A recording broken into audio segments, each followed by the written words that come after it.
Hello guys, ito na po yung final ng ating chicken pastil. Ayan, nilagyan natin na siya ng jalapeno para medyo manghang ng konti. Yan. So, ayan po ang ating chicken pastel, yung leftover ng ating roasted chicken. So, breast part po yung natira na yan. Kaya, sakto at masarap sa paggawa ng ating chicken pastel. Ayan po, napakasarap po yan sa mainit na kanin. Yan po ay tinatap lang po yan. Ayan. So, ayan, crispy na.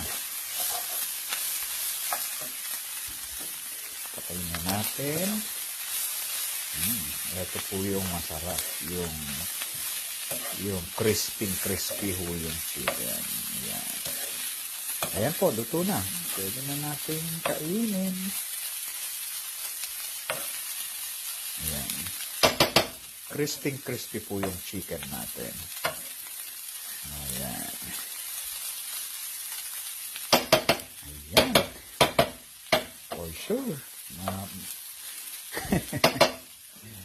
Masarap po sa kanin yan. Super sarap. Yummy. Thank you for watching.